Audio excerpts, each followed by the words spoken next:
देखो मैं सारे देश ਨੂੰ ਤੁਹਾਡੇ ਰਾਹੀਂ ਦੱਸਣਾ ਚਾਹੁੰਦੀ ਹਾਂ ਕਿ ਭਾਜਪਾ ਦੇ 2014 ਦਾ ਜਿਹੜਾ ਮੈਨੀਫੈਸਟੋ ਸੀਗਾ 2019 ਦਾ ਸੀਗਾ ਤੇ ਸਾਰੇ ਮੈਨੀਫੈਸਟੋਆਂ 'ਚ ਇਹਨਾਂ ਦੇ ਸੀਗਾ ਕਿ ਅਸੀਂ 33% ਦੀ ਵੂਮਨ ਰਿਜ਼ਰਵੇਸ਼ਨ ਅਸੀਂ ਲਾਗੂ ਕਰਾਂਗੇ।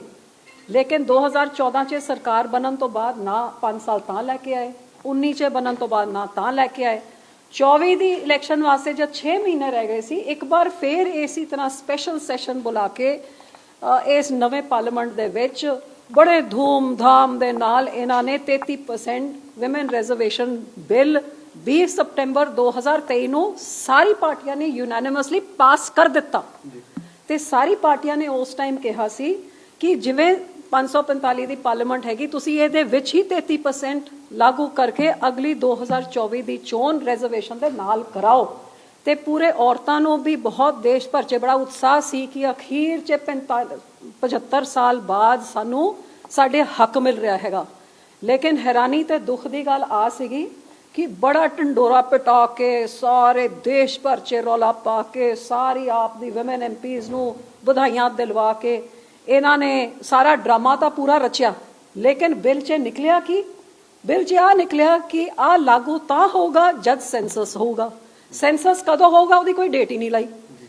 सेंसस तो बाद डीलिमिटेशन होगी ਉਹਦੇ बाद जाके ਇਹਦਾ मतलब औरतां नूं आ नहीं पता सी कि ये 2029 च भी लागू होगा या 32 च या 34 च कदों लागू होगा कोई एंड डेट नहीं लिखी सी। लेकिन औरतां दी वोटां बटोरन वास्ते देश भर च भाजपा ने जाके पूरा ढंडोरा स्वागत करके प्रधानमंत्री साहब दा पार्टी दा ते पूरा ओदा लाहा लिता। लाह लैन तो बाद सरकार बना ली।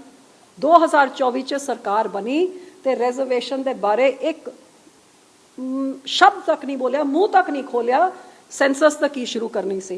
हुण हैरानी दी गल आ हैगी कि 2026 ਦਾ 2 ਮਹੀਨੇ ਦਾ ਲੰਬਾ ਬਜਟ ਸੈਸ਼ਨ ਹੁਣੇ 10 ਦਿਨ ਪਹਿਲੇ ਖਤਮ ਹੋਇਆ।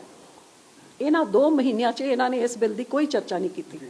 ਅਖੀਰਲੇ ਦਿਨ ਸੈਸ਼ਨ ਖਤਮ ਹੋਣ ਤੋਂ ਬਾਅਦ ਇੱਕਦਮ ਇਹ ਐਲਾਨ ਕਰਦੇ ਆ ਬਈ 3 ਦਿਨ ਦਾ ਹੋਰ ਸੈਸ਼ਨ ਰਿਜ਼ਰਵੇਸ਼ਨ ਬਿੱਲ ਤੇ ਉੱਤੇ ਵੀ ਸਾਰਿਆਂ ਨੂੰ ਆਸ ਸੀ ਵੀ ਕੀ ਰਿਜ਼ਰਵੇਸ਼ਨ ਕਿਉਂਕਿ ਬਿੱਲ ਤਾਂ ਕਿਸੇ ਨੂੰ ਦਿੱਤਾ ਨਹੀਂ ਗਿਆ।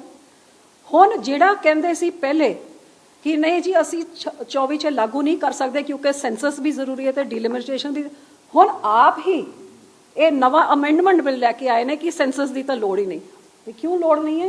क्योंकि इन्होंने अपने मन के नाल ही बना लिया भी 50% हर सूबे की असी सीट वधावांगे भी ये 50% तुसीं किहदे नाल डिस्कस कीता, कॉन्स्टिट्यूशन च कित्थे क्या है, किहड़े कानून थल्ले आंदा है, की इहदा मतलब है?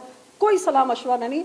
50% ਅਸੀਂ ਵਧਾ ਰਹੇ ਹਾਂ ਤੇ ਵਧੀ ਹੋਈ 50% ਦੇ ਨਾਲ ਹੀ ਔਰਤਾਂ ਨੂੰ 33% ਦੀ ਰਿਜ਼ਰਵੇਸ਼ਨ ਮਿਲੂਗਾ।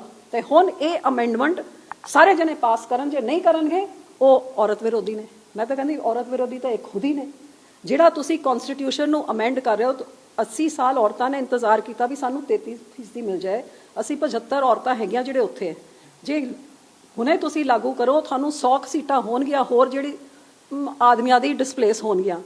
ਅਸੀਂ 80 ਸਾਲ ਰੁਕ ਗਏ ਕਿ ਤੁਹਾਡੇ ਬੰਦੇ 2 ਸਾਲ ਸੈਂਸਸ ਹੋ ਕੇ ਡੀਲਿਮਿਟੇਸ਼ਨ ਹੋ ਤੁਸੀਂ 2 ਸਾਲ ਰੋਕ ਨਹੀਂ ਸਕਦੇ?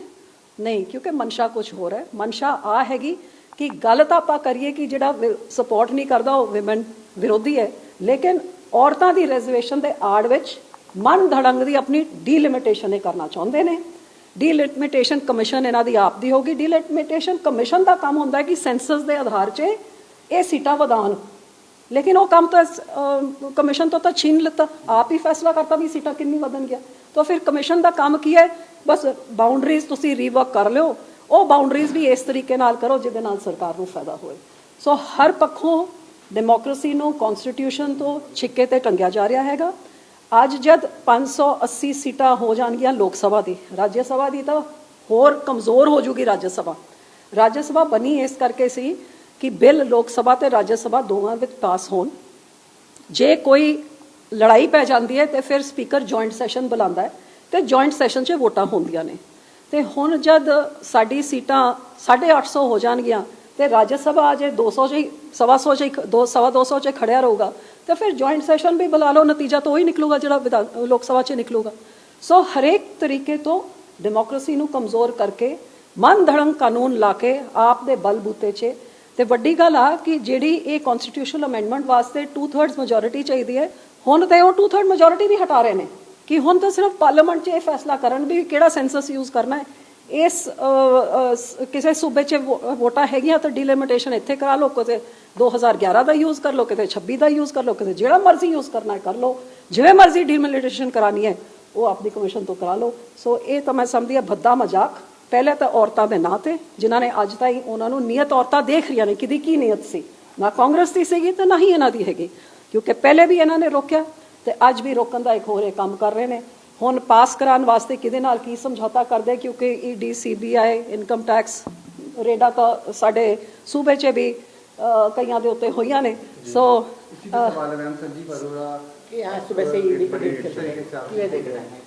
हाँ तो चल रही है, वही बताएंगे, क्योंकि आधे आम आदमी तो वैसे ही भाजपा के साथ रले मिले हुए हैं। हमारा मुख्यमंत्री जब मिला हुआ है तो फिर बाकी भी मिले होंगे।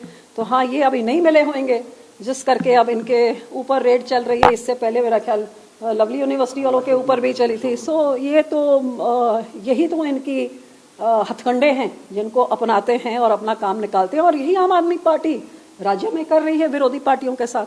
सो ये भाजपा से सीख रही है, जो आम आदमी कर रही है वो खुद भी भुगत रही है।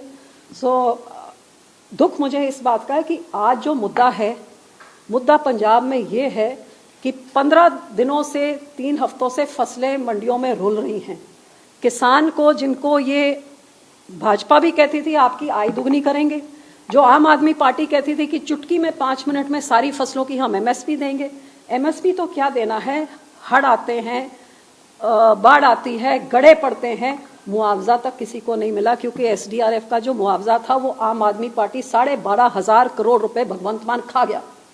और जब आधा पंजाब डूब गया 2025 में, तो उधर तो किसी को क्या देना था। दूसरे राज्यों में जाके केजरीवाल और भगवंत मान पीठ थपथपा रहे हैं कि 50,000 रुपए प्रति हेक्टेयर हमने किसानों को दिया। और किस किसान को दिया? पंजाब के किसानों से पूछो, जिनकी उनकी चोने की फसल भी, उन्हां दी झोना दी फसल भी खराब हो गई।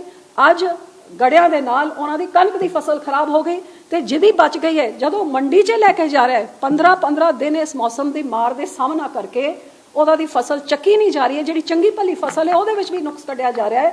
तो फिर किसान ਕਿਹੜੇ ਪਾਸੇ ਜਾਏ? एक किसान विरोधी सरकारां ਜਿਹੜੀਆਂ ਹੈਗੀਆਂ ਅੱਜ ਪੰਜਾਬ ਦੇ ਲੋਕੀ ਉਹਨਾਂ ਨੂੰ ਪਹਿਚਾਨਣ ਤੇ ਉਹਨਾਂ ਨੂੰ ਰਵਾਨਾ ਕਰਨ, ਤੇ ਇਹ ਡਰਾਮੇ ਇਹੋ ਜਿਹੇ ਪਾਰਲੀਮੈਂਟ 'ਚ ਹੋਣ ਤੋਂ ਬਜਾਏ ਅੱਜ ਕੁਐਸਚਨ ਆਰ ਹੋਣਾ ਸੀਗਾ, 0 ਆਰ ਹੋਣਾ ਸੀ, ਜਿੱਥੇ ਆਪਾਂ ਆਹ ਮੁੱਦੇ ਚੱਕਦੇ ਵੀ ਤੁਹਾਡੀ ਕੇਂਦਰ ਦੀ ਸਰਕਾਰ ਜਿੱਥੇ ਸ਼ੈਲਰ ਭਰੇ ਪਏ ਨੇ, ਸਾਡੇ ਗੋਡਾਊਨ ਭਰੇ ਪਏ ਨੇ, ਸਾਡੀ ਫਸਲਾਂ ਵਾਸਤੇ ਥਾਂ ਨਹੀਂ ਹੈ, ਜਿਹਦੇ ਕਰਕੇ ਸਾਡੀ ਸਰਕਾਰ ਫਸਲ ਚੱਕ ਨਹੀਂ ਰਹੀ ਹੈ। ਤੇ ਸਾਰਾ ਕੁਝ ਸਿਆਪਾ ਪੈ ਕਿਹਦੇ ਉੱਤੇ ਰਿਹਾ? ਉਹ ਗਰੀਬ ਕਿਸਾਨ ਜਿਹੜਾ ਮਜਬੂਰੀ ਦੇ ਨਾਲ ਮਸਾ ਖੜਿਆ ਹੈਗਾ। ਰੋਜ਼ ਖੁਦਕੁਸ਼ੀਆਂ ਹੋ ਰਹੀਆਂ ਨੇ ਇਹੋ ਜਿਹੀ ਚੀਜ਼ਾਂ ਕਰਕੇ, ਲੇਕਿਨ ਪਰਵਾਹ ਕਿਹਨੂੰ ਹੈਗੀ?